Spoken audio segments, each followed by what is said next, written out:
While she is a guest here, I am charged with the protection of this mission, as well as of her person. Okay. Wooden door here. I hope this won't take long. God, what an angry-looking person. Could you have someone look even angrier? Right? Is this dude, is like his elven part done merry? Because look at this dude. He has the like resting, scowling face of one of my fucking done merry brothers and sisters.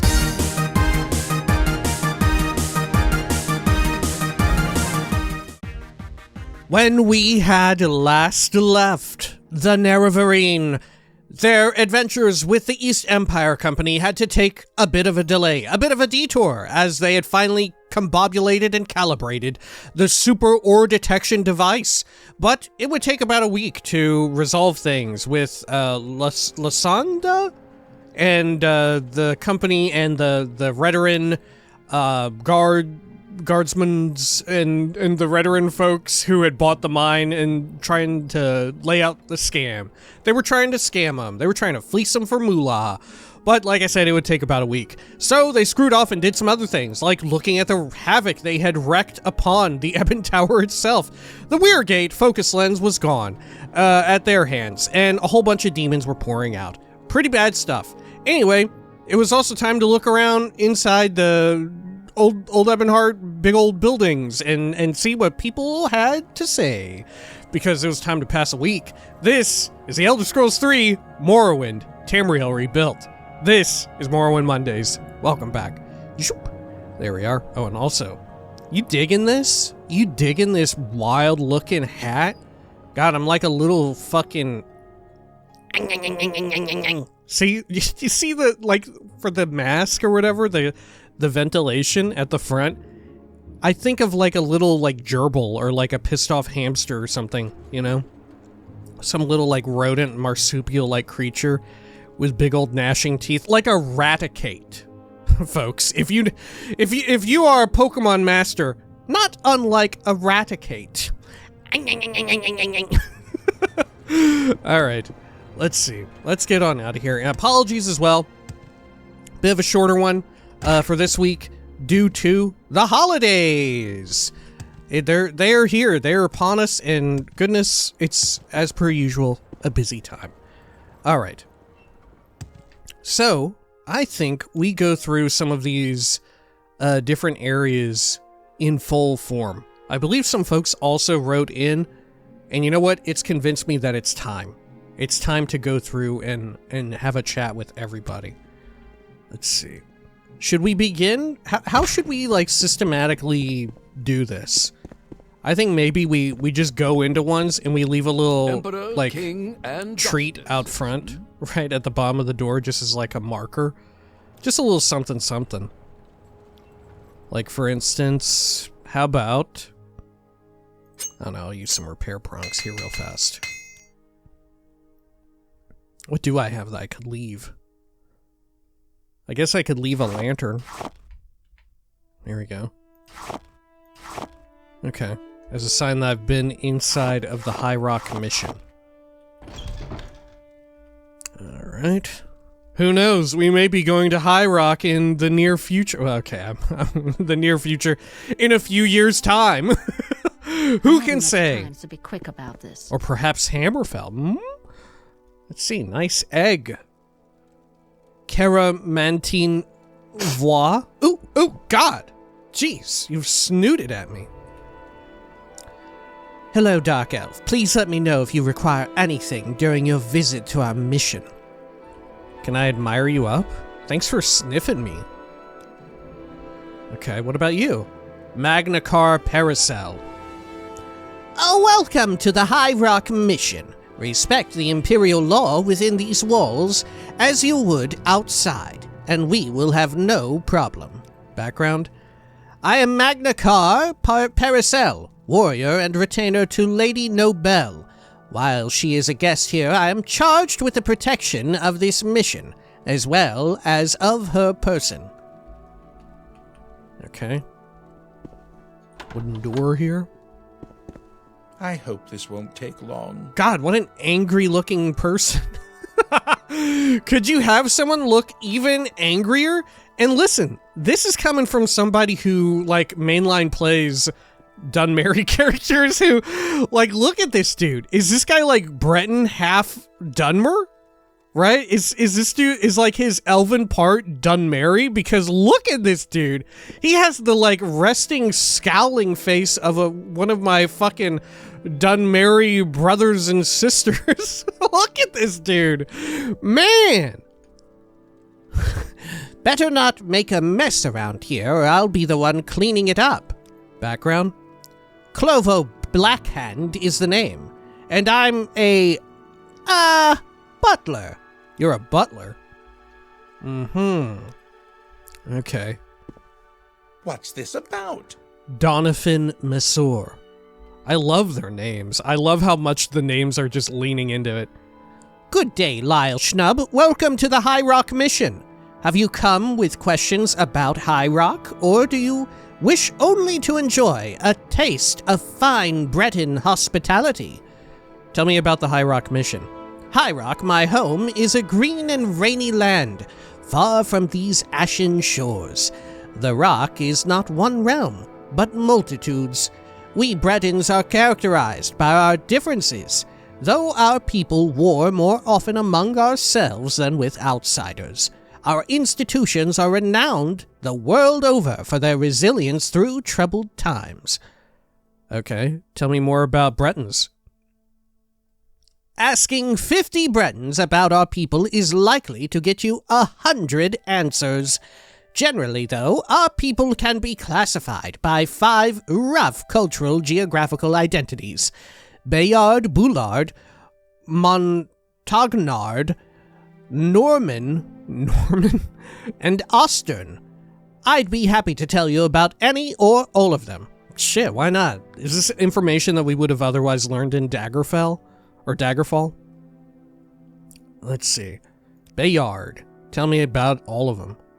The Bayards are my people, the cosmopolitan and refined Bretons of the western Iliac and interior Brittany.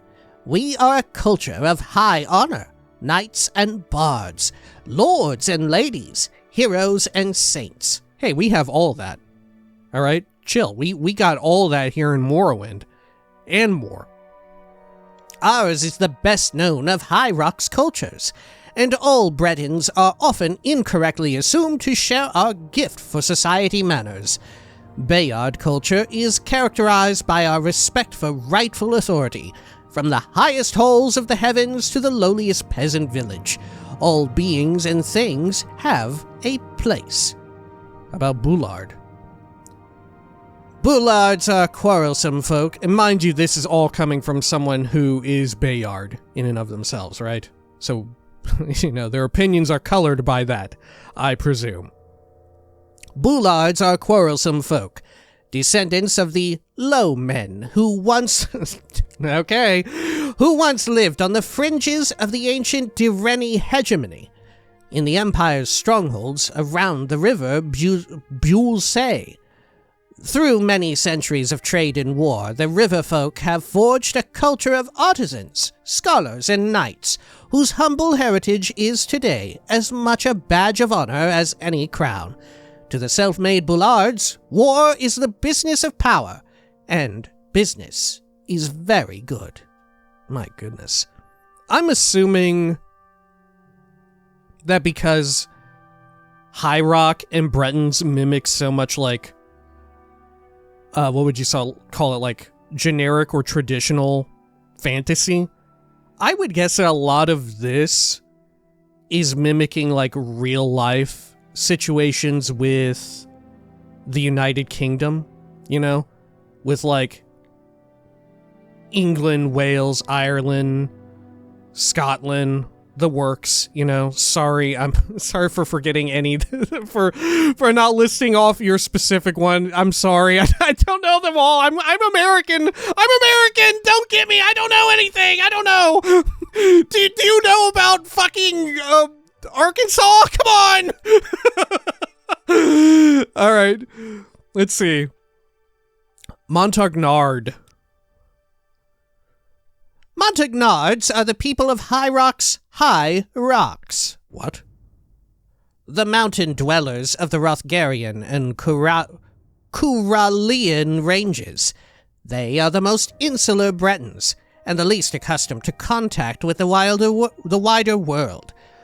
Montagnard settlements are under constant threat from the orcs and goblin kin who plague the uplands of the west. Often, whole villages lie within stout fortress walls, perched in the high mountain valleys. Okay. Norman are the people of High Rock's northern coasts. Oh, Norman. The descendants of those Bretons who interbred with the Nord conquerors, whose seaside holdings long survived the fall of the First Empire many centuries ago. Norman retain many beliefs and customs of their Nordic relatives, including an cultural affinity for voyaging. Okay. And Austern. Sounds like a place in Dragon Age Origins, you know, Austern. Yeah, isn't there like yeah, what is Ostegard? Isn't Ostegard literally a place in Dragon Age lore? Austern Barons are the people of the Western Reach, a complex and troubled land, riven by even more conflict than the rest of the Rock. Austern tradition centers magic, prophecy, and legend, all further colored by the individual traditions of their myriad realms. Their religion is, at once, more esoteric and more intense than that of the Bayards or Bullards, most notably by their fervent faith in Magnan, rather than Auriel, as the reigning king of the heavens. Okay, good to know all that. Tell me your background. I'm called Donovan Messor. It is my honor and substantial expense to run this mission for fellow High Rock expatriates. Tell me about your take on Morrowind. The Dark Elves' homeland is a foreboding place for we of the Green West, but Morrowind is no less alive with history and no less steeped in myth. Your trade? I am a bard by trade, but most of my time is occupied by the considerable efforts required to keep this mission operational and to satisfy the refined tastes of our esteemed guests. Okay, good talk. Latest rumors? The repairs of the Imperial Census and Excise Office building have taken forever. From what I hear, the workers there are a creative bunch, but not the most organized. I still don't know why it's taking them so long to just finish their work. Are they not getting paid or something? A lead into another little bit of goings on. Display case with a cool shield. Who are you? Yes. Oh, Nobel. I've heard of you. What is it? Do you have business with the Beaujolais River Company? If you're here for chit-chat, go talk to Donovan. Background?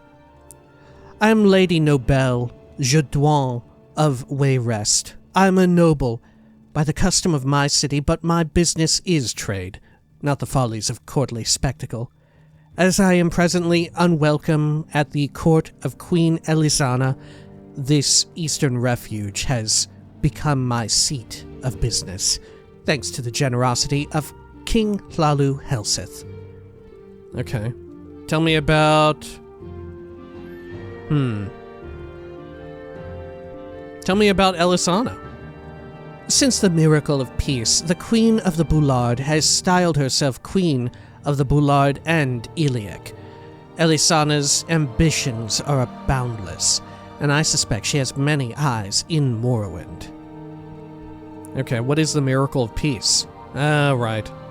The so-called Warp of the West ravaged my homeland 10 years ago. Some say that only Auriel's mercy saved the West and its people from destruction, and that to enforce their divine peace, the gods reordered the realms of the Iliac, consolidating the 44 realms, ringing the Great Bay into just 4. But I bore witness to the green fire, Lyle Schnub.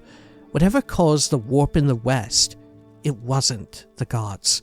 Oh yeah, of course. Here they would probably have a lot of nods to the events of Daggerfall for real. As we can see. Wayrest? Wayrest is the greatest city of the West, a city of canals and cathedrals on the shores of the Bullseye River. My city is the heart of the Bullard culture, and the true soul of the Breton ideal. Though Elisana steers the realm towards empire and calamity, Wayrest's true strength lies in its ancient institutions, which are strong enough to outlive the ambition of even the most grasping regent. Okay, I can ask you about all these too. Oh no, I can't. Just Bullard. Yeah. In which you are a representative of. Bullard!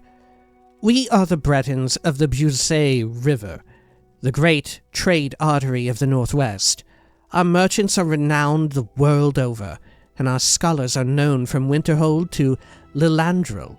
Unlike the preening Bayards or star-mad Ostern, we care not for the pretensions of divine right. In Bullard realms, Wayrest first amongst them. Petty mayors and mighty kings alike must satisfy their patrons to win and hold their seats. Life is a business, Lyle Schnub, and power is but a good to be exchanged. Okay. Tell me about Helseth. What do you think about him? The King of Morrowind may be a dark elf, but he is my countryman at heart. Helseth was born and raised in Wayrest, and brings a Bullard perspective to the regency of this ancient eastern land. High Rock? By convention, High Rock Province includes the lands of northwestern Tamriel, west of Skyrim, and north of the Bullseye River.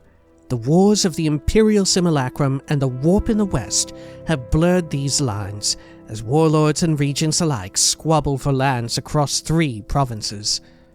Alright, your trade? Once I controlled a vast enterprise spanning the length of the Bullseye River. From a fine manor in Wayrest's Highland Quarter, I rubbed shoulders with scions of kings at the highest courts of the West. But Queen Elisana was threatened by my success, and I was persuaded to decamp her realm. Today I run the Bullseye River Company only in name, while my fine manor fills up with cobwebs a world away. Anything else about being a Breton? We Bretons are natural magicians, and born with a high resistance to destructive and dominating spells. Many great sorcerers have come from our home province of High Rock. Okay, good talk. What about in here? Okay, we've looped around. Let's see, let's continue on through. Is this a secret sconce now? Oh.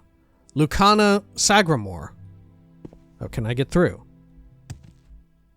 I cannot. Am I not meant to go up there? Welcome to the High Rock Mission. Respect the Imperial law within these walls as you would outside, and we will have no problems. Okay. Gonna have to TCL through you. Had to check and see if they were deliberately meant to be blocking the doorway. 75 luck there. Whoa. Doors to the Ebon Tower? Oh, just in general. I see. Curia, offices west. Okay. Can I pick into any of these to some end? Oh, I can.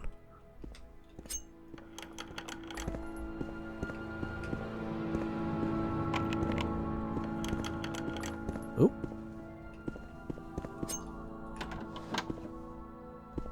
Okay. I was worried there was going to be some screaming maniac behind one of these doors as soon as I popped it open. Okay. There we are. Got some money, some Flynn. Royal Spies Report. Sure. Have a read here. Ooh, man, this is quite the read. For the king's eyes only, messengers should be either blind, illiterate, or put to death upon delivery. Your Royal Highness, in Wayrest. Her Royal Highness, Queen Elisana, remains unpopular as ever.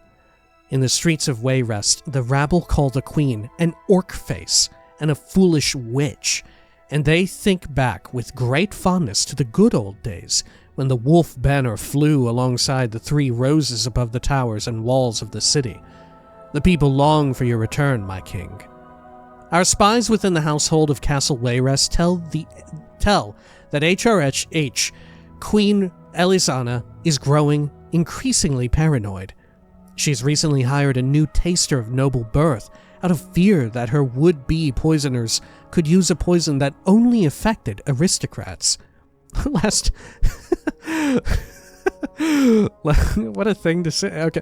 Last month also saw a summary execution of a blacksmith's apprentice who was unfortunate enough to cross paths with the Queen's carriage twice on the same afternoon, which made him a likely assassin.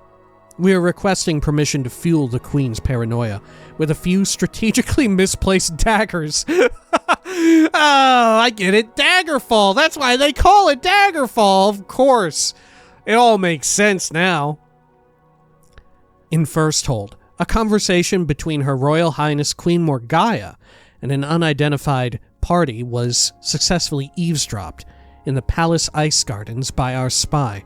Reportedly, the Queen told the other party that she was unto them and that she would have to come contact him.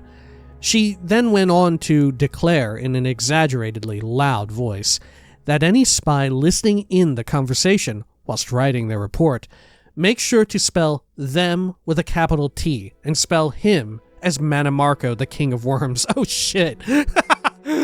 Okay.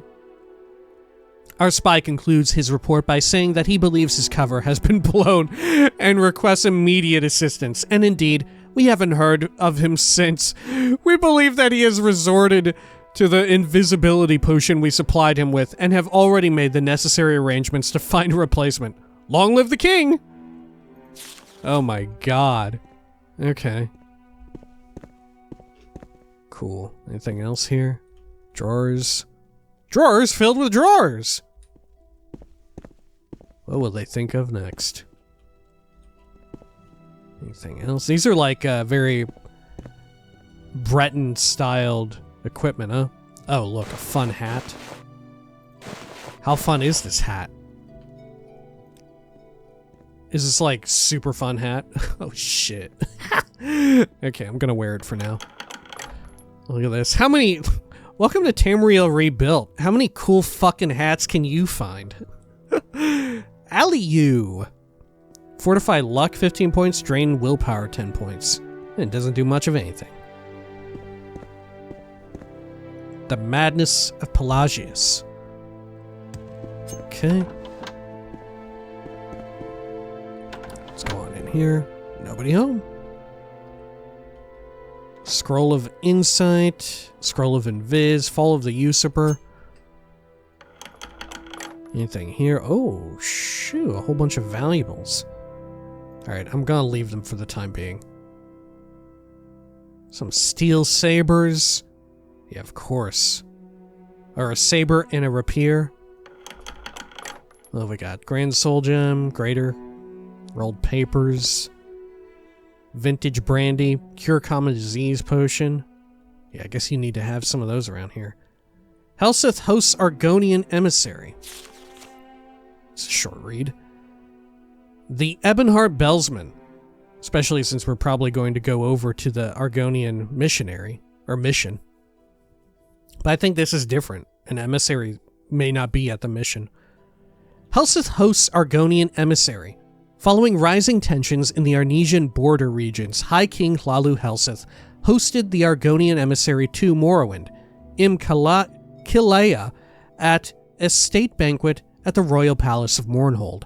A spokesperson for the king told reporters the pair discussed the situation along the Morrowind Blackmarsh border, and the king expressed his regret that House Drace declined to send their own representatives to participate in the discussion. Right. Mind you, right, these...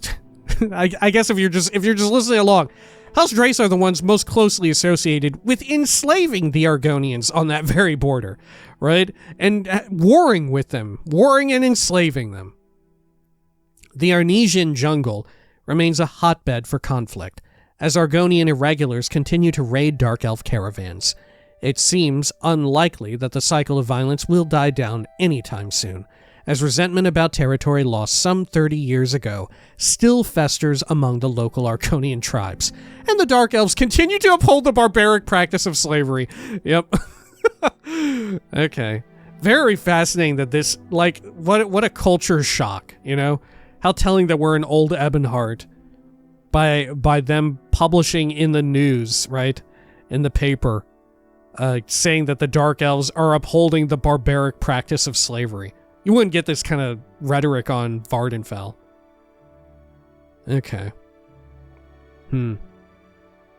I love as well that the House Drace representative not being there to participate in discussions gives Helseth carte blanche to just, like, wring his hands fruitlessly over the entire situation and basically just, like, accomplish nothing, right? Just give it as an excuse, like, yeah, we'll have the meeting, but we don't really have to do anything, right? We don't have to commit to any sort of politicking in this regard.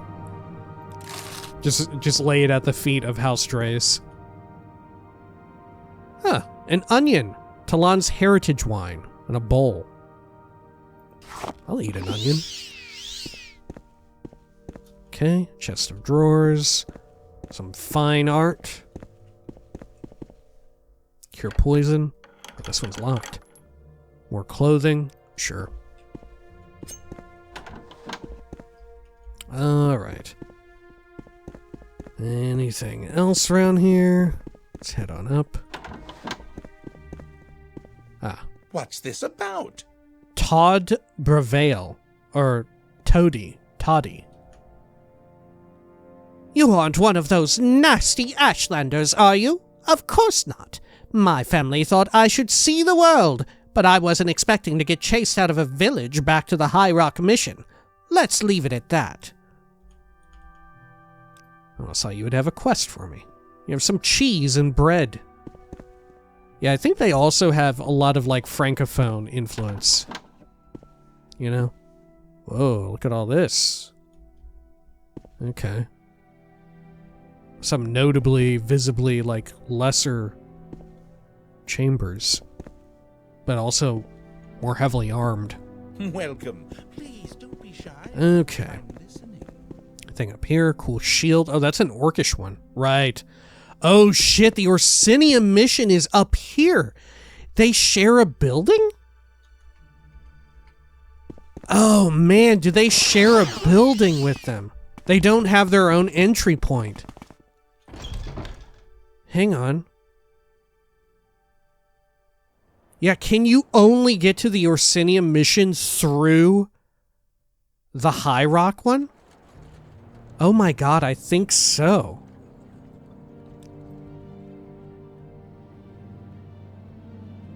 Wow, that's good. That's really good.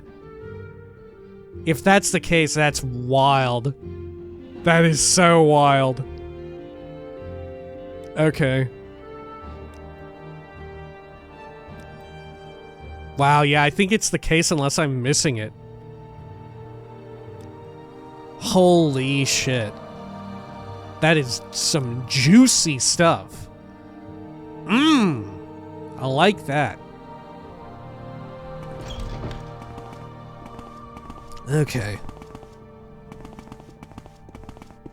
Let's head on up here. That's that Elder Scrolls racism, you know? That's what that is. Oh man, and this is what it looks like. Wow.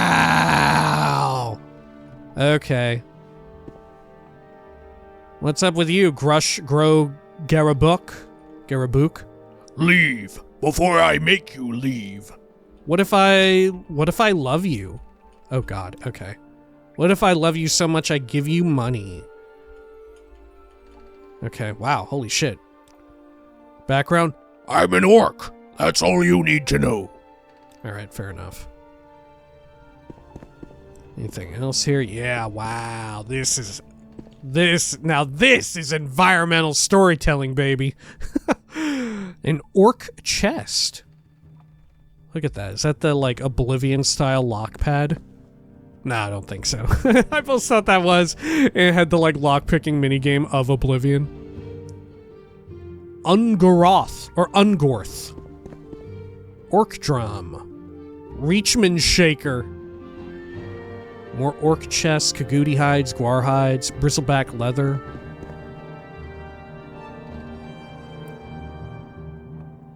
Okay. Beer, light beer, Nord mead, all kinds of booze. Alright, what's up with you? La Kazga Gramorg? Let's see, can I admire you up any? Nope. Speech you up a bit. There we go. Background. I'm from Orsinium. La Casa Gramorg's my name. I'm here to defend Ambassador Orgrub from anyone who looks like you. Oh, shit, okay. Orcish halberd. Orcish claymore. Yeah, of course, they would flesh out more of the orcish equipment as we've seen. Orcish leather greaves. Huh. I wonder if these are, like, another nod to Daggerfall. Very curious. Okay. Fight. Ogrub Gronog. Welcome to the Orsinium Embassy. I'm the Ambassador Ogrub Gronog, and I represent my people in this fine city.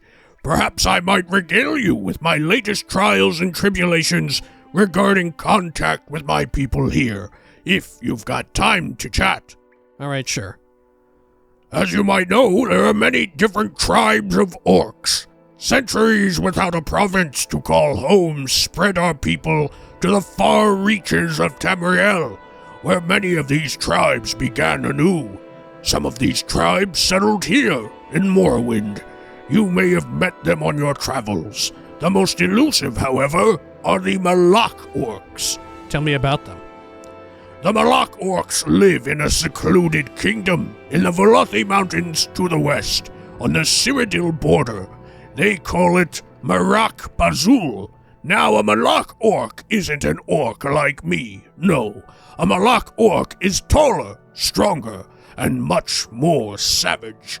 Everything that makes an orc, they have double.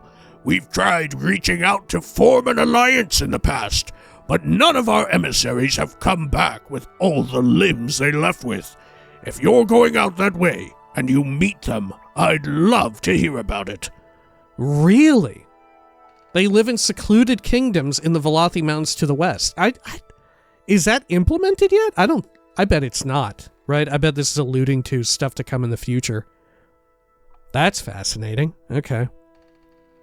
Tell me about yourself. Background? I am Ogrub Gronog, Orsinium's ambassador to King Helseth and the Ebonheart. I represent the interests of my noble people in Morrowind. Tell me about Morrowind. What do you think of it? It's a fine province, plenty of bandits to mow down with an axe, and far away from the dreariness of Imperial civilization. I can't say I enjoy it being filled with elves, though. Okay. Tell me about Orsinium. The Orc Kingdom of Orsinium lies in eastern High Rock, nestled between many mountains. The kingdom has been lost and restored many times over the years, but the hero Gortwa Grona Gorm defeated a Breton lord in a duel and won us our independence once again. As the newest kingdom in Tamriel, we have yet to receive official recognition as a province from the Emperor. Tell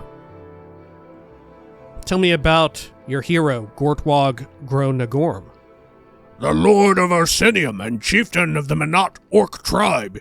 He founded our great nation of Orsinium and gave our people a true home. Aw. Okay. Any rumors? Oh. You know of Firios Matamus, the exiled Duke of Deshan. There's a rumor going on that he's having a love affair with a Dunmer commoner, and not just any commoner, a convicted thief who's being held in the Legion dungeons. Oh. Okay. Good talk. Maybe we should go meet. Alright. Well, as I had mentioned, major apologies for this week's having to be a little bit short. We'll probably call it right about here. We will, however, be doing a little bit of reading. Like I said, it is the holidays. Not much to be done there, right? Hopefully you enjoy it. If you don't stick around for the reading, Merry Christmas, Happy Holidays, and a Festivus for the rest of us, right? However, my Christmas treat to myself, my amazing, wonderful holiday gift to myself, is that we will be reading the very 6th and final piece of Fool's Ebony. We will finally be done with this travesty. Let's load it up here. Fool's Ebony Part 6. How long is it? My god, it's the longest one yet. My god, it's the longest one yet. I thought this was going to be a short video. It might not be. This is probably the longest book in the entire fucking game. Jesus Christ. Oh, man. All right. All right. Apologies. I'm going to take a quick drink here.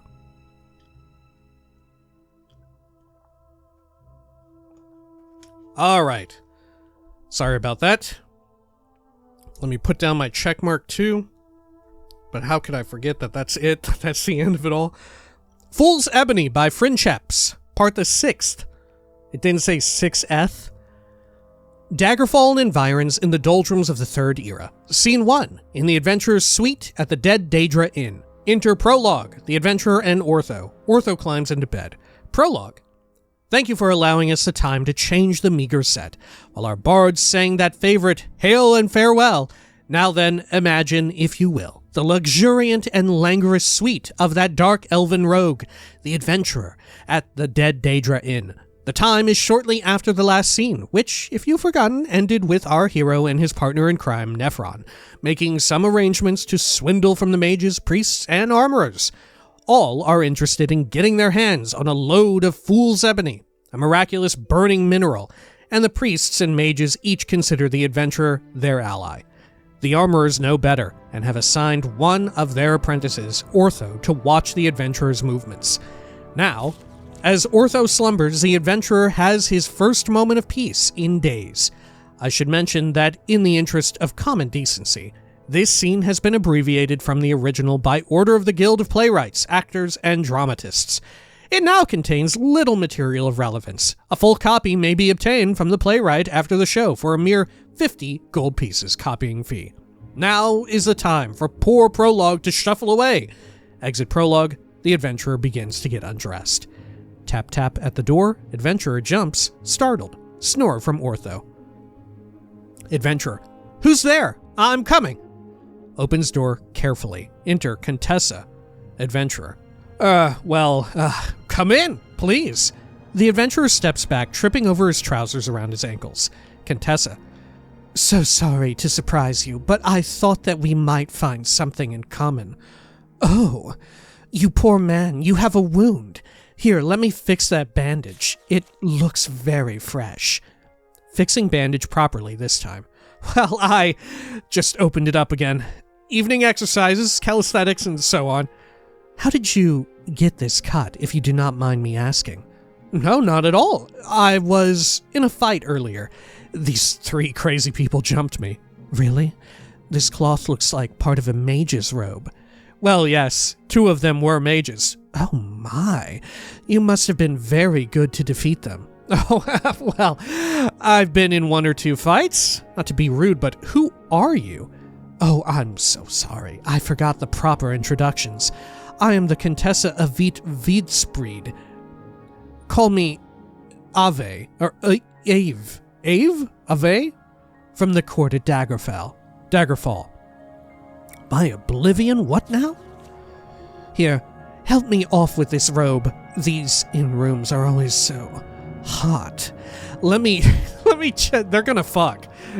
I don't, well, maybe not. Maybe it'll be some comedy of errors. And let me check that bandage again, poor man. Ooh, you're wearing an ebony belt of stamina and bracers of strength. Oh, a bracelet of endurance. This is my lucky night. Adventurer aside. Help. Oh no, she's too horny. Here, let me help you off with that old shirt. Gotta check you for any more cuts. They can go bad so easily, you know. Aside, adventurer. Well, it's not the armorers this time. Maybe my luck has turned. Well, everything seems all right. Very all right, in fact. Well, Ave, tell me about yourself. If you want, just for a bit. Here, have some wine. Enter prologue. Here, our worthy playwright's speech has been heavily edited by the Guild of Playwrights, Actors, and Dramatists. I will endeavor to fill you in on those removed pages. I should first mention that the Contessa is not meant to be a relative of any noble currently in Castle Daggerfall. The Contessa of Eat regales the adventurer with tales of the peculiar and hardy members of her royal family. She has many brothers and sisters. They're all very close. I think I must have been a bastard. I was the only one with red hair and an affinity for magicka. Everyone else tried to hide this skill of mine. I remember once spanking very well. Jesus Christ. The Contessa relates further differences between her siblings. While my sisters were learning into curtsy in 10 different modes, my brothers were learning flower arranging. I used to sneak off into the woods or town. I soon learned how to get what I wanted from just about anyone. Just for example, there was this merchant who had 3 sons. The Contessa goes into detail about her training. I became quite good at the School of Illusion. You never noticed me downstairs, did you? I also learned how to use some weapons. Let me tell you how I learned. Hand to hand. Prologue. The Contessa relates an amusing anecdote, and then continues. And on bad days, I used to dig in my father's library. He had a marvelous collection of old texts. I was fascinated by Old Dwarvish. Managed to learn it quite well, I think. Of course, no one has seen or spoken to one in years and years, so it's probably perfectly useless knowledge. But I've always had an interest in collecting new knowledge. At the Mages Guild, they taught me an old High Elven tradition. You spread this potion all over your body. The Contessa relates her current state of boredom. The life up at the palace bores me so. My sisters, the Contessa's sisters, are entertaining some visitors. And my brothers are now studying advanced floral theory. So I come down here, do a little, business. I keep all my relations supplied with their favorite vices, so I can blackmail the whole rotten lot. But isn't it dangerous down here? Did I not hear that some young Contessa got killed recently?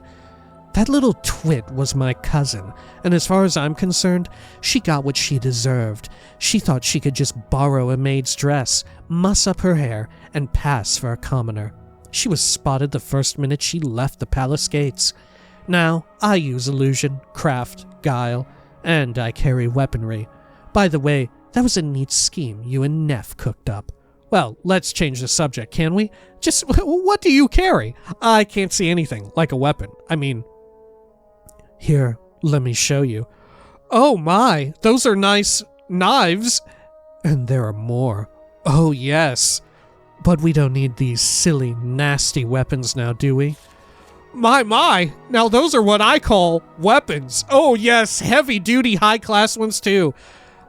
I think it's time that we put the ebony to the test, to say nothing of your mage's staff. At this point, the extensive material has been removed. However, please remember that any scholar who truly wishes to peruse this material can obtain a copy for only 50 gold pieces. Hand-drawn illustrations are, of course, extra. The Contessa, after a bit of fun, volunteers to be part of the adventurers' party to find the fool's ebony lode. I know. It didn't make much sense in the original draft either, if you want to know the truth. Exit prologue. Sure, you want to go out there in the wilds? Oh yes, I'm so bored here. Well, not right here now, but generally. And I can really be of assistance. I'm pretty good with woods survival, knife work, hand to hand. How many times are they going to say hand to hand with a wink and nod? And it gets cold out there at night, even for big ebony-wearing men like you. All right then. Do you know where and why we are going? Of course.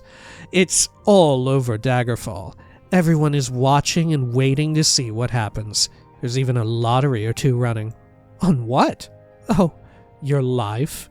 Oh dear, oh my. Look, don't worry. I know all about the double dealings with mages, priests, merchants, those crude armorers. I intend that we come out on top. I love being on top. Jesus Christ. This is this is practically Austin Powers, right? With how, tongue-in-cheek it is. With the goods and the profits. I'll have yet another vice to sell to my stupid relatives in their boring palaces. But won't it be us two against hordes? Oh no. Most everyone is waiting here in town to see what and who comes back. And I will have a surprise arranged for our escorts, Ortho included. Out in the wilderness, they can be dealt with easily. Ortho snores. Tell me more. Certainly. But first, let's see how many uses you have left in that ebony. Your mage's staff is in good shape. Jesus Christ! Interprologue. Exactly. Sorry to interrupt again, but we're going to have to stop this scene right here. After a frenzied night comes the placid dawn, tripping onto the sky like a budding rose. And then another day doth dawn. And then another.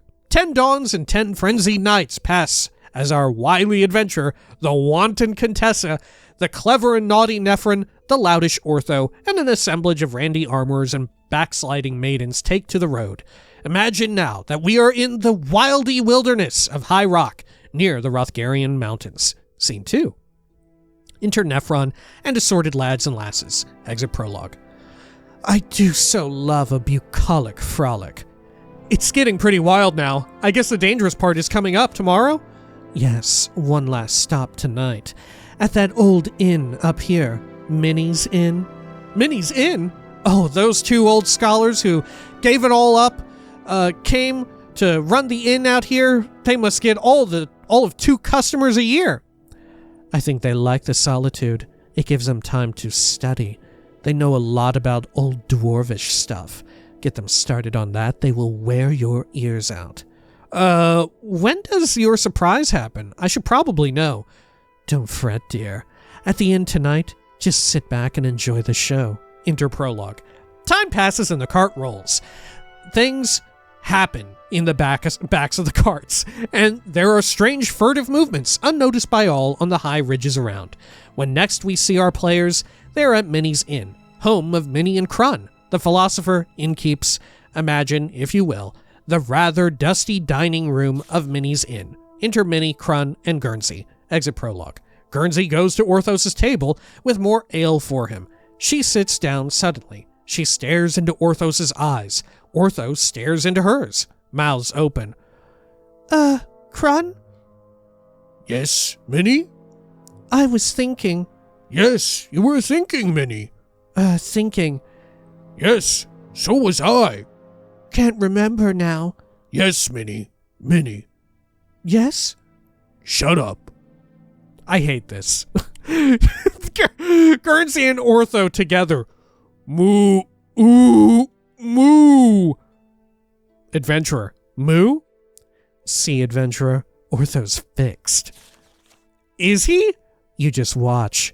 And what about the other armors? Any minute now. Ortho and serving girl arise, approaching adventurer's table. The floor shakes.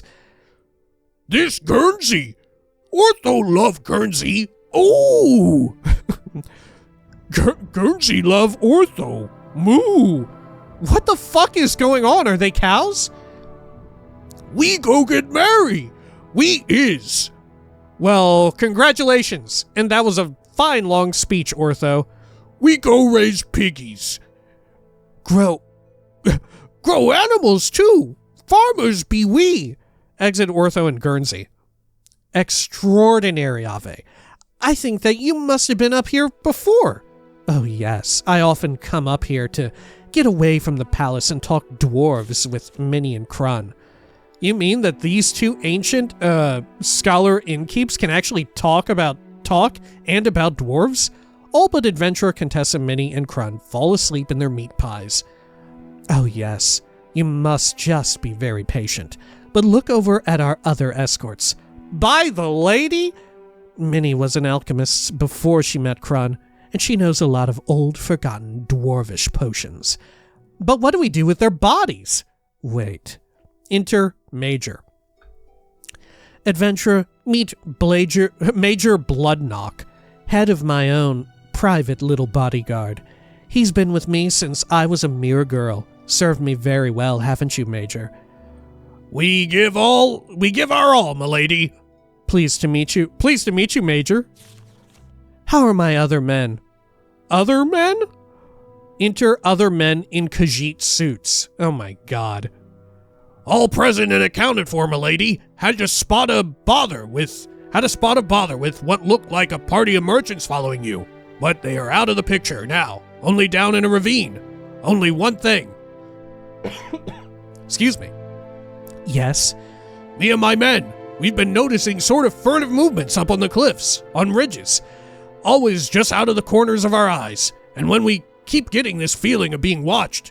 Now, me and my men, we're the best, but there's something out there. Don't like it. Not one bit. Oh dear. And just when it was getting to be fun. It's not anything human. Not mages, armors, priests. And it's not the usual werewolves, harpies, orcs, daedra. Nothing like that. Not at all. Dwarves!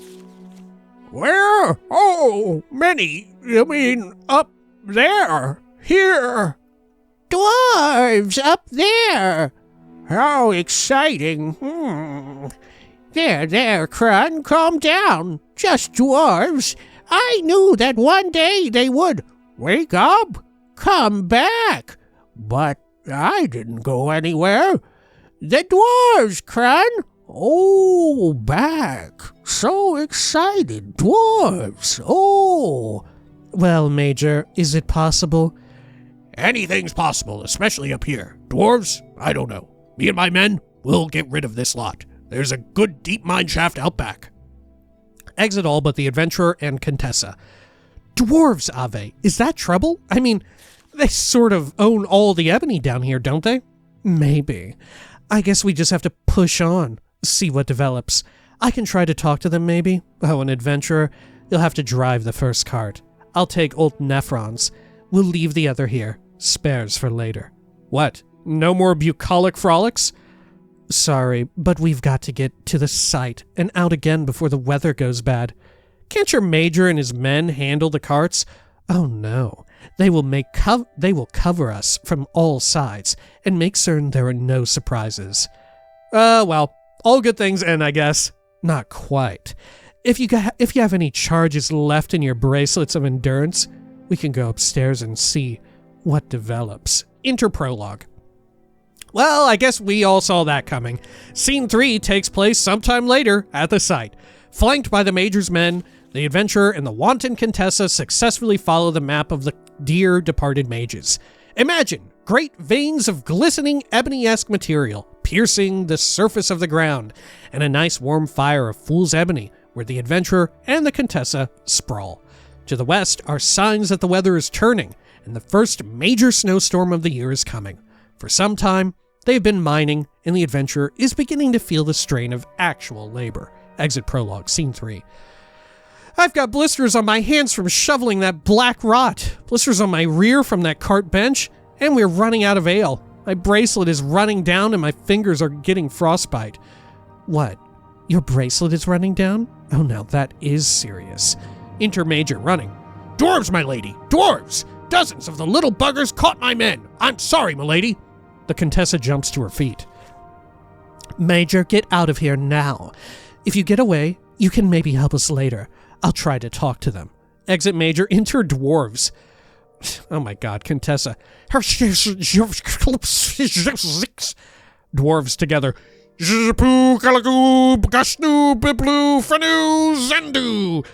Contessa. Janik Balpo.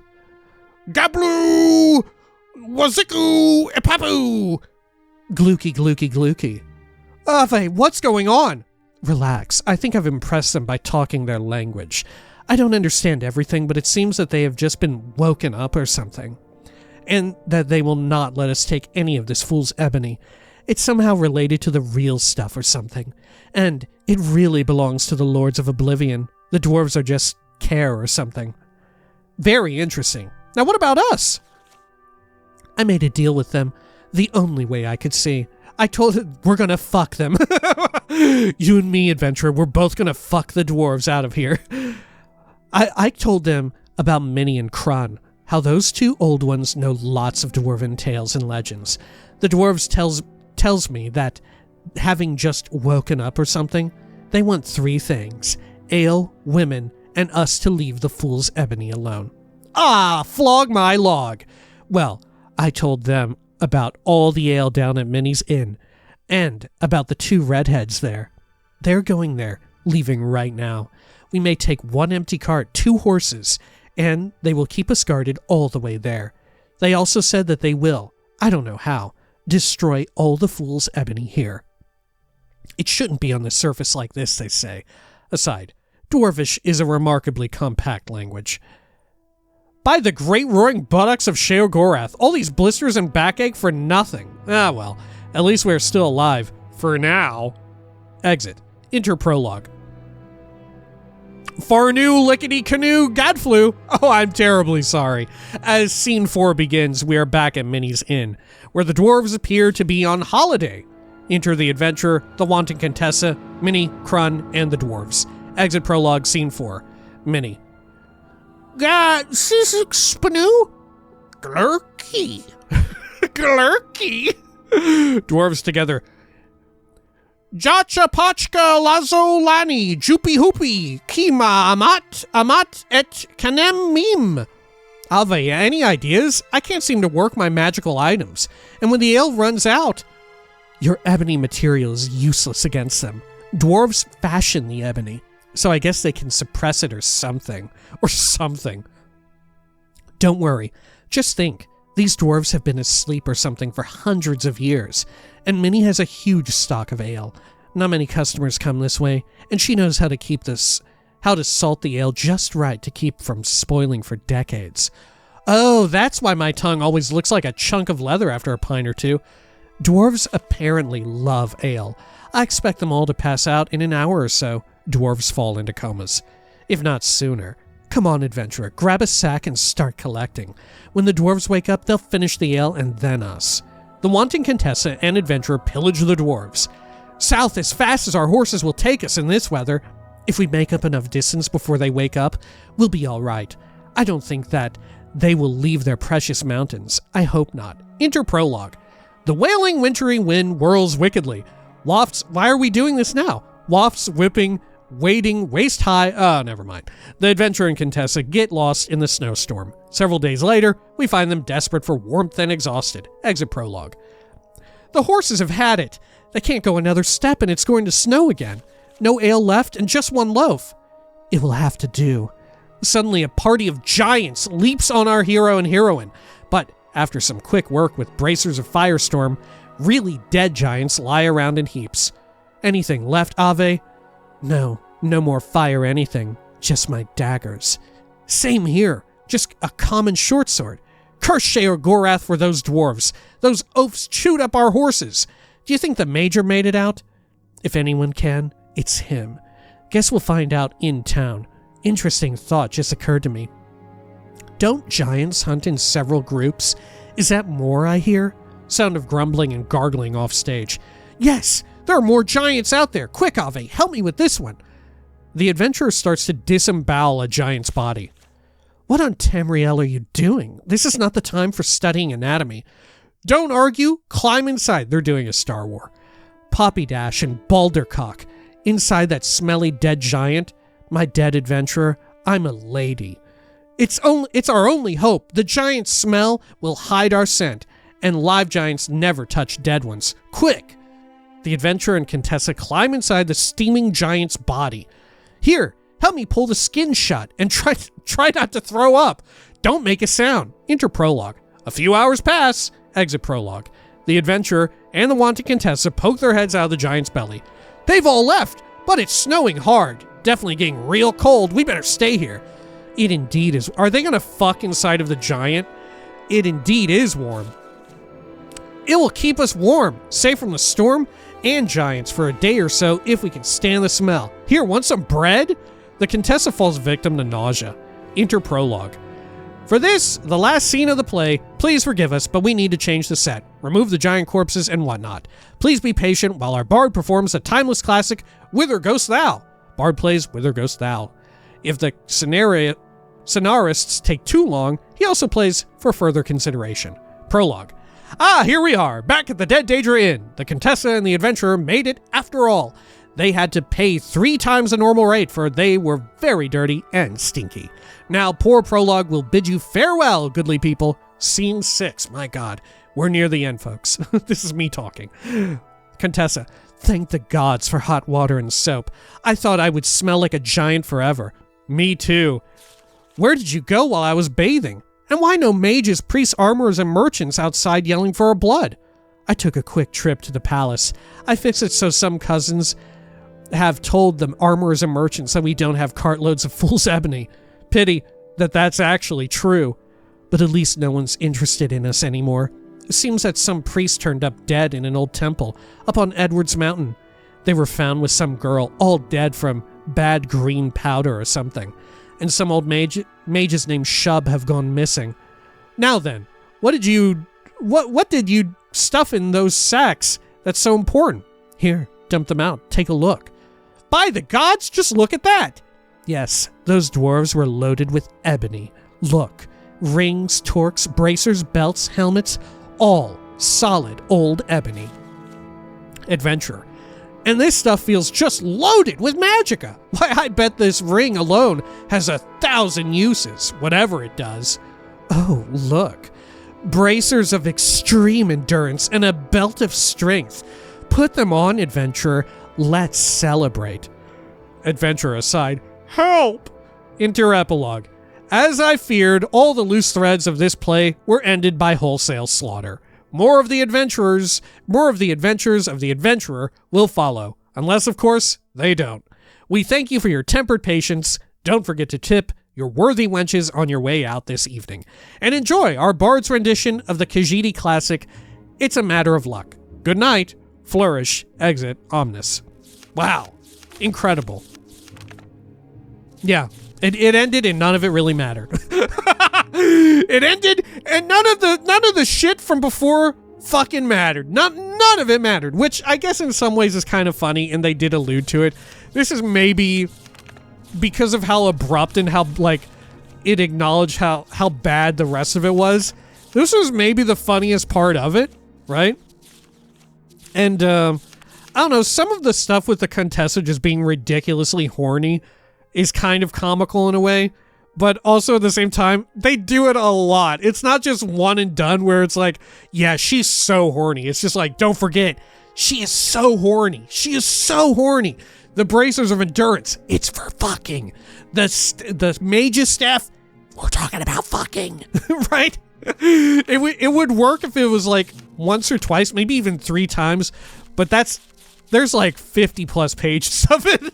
Good lord. Fool's Ebony, folks. Wow. Who's the fool at the end? It's us for having read it. But I'm glad to have said that we have. Right? What a fucking nightmare. Alright, when next we return, we're gonna check around some more of these places, right? We got a rumor. We've got some other places I want to go into the Curia. We got plenty of other missions that I would love to check out. Supposedly there's some juicy stuff in them, right? I'm having enough fun just poking around, poking and prodding. That ought to do it for now. As I mentioned earlier, it is the holidays. Whether you are with friends, family, or by yourself, make sure you treat yourself to something, right? Enjoy yourself. Have a good time, even if it's just like something simple like going to bed early or whatever, right? Do something for yourself. Have a very Merry Christmas, or Happy Holidays, and or a Festivus for the rest of us. Until next time, please take care of each other.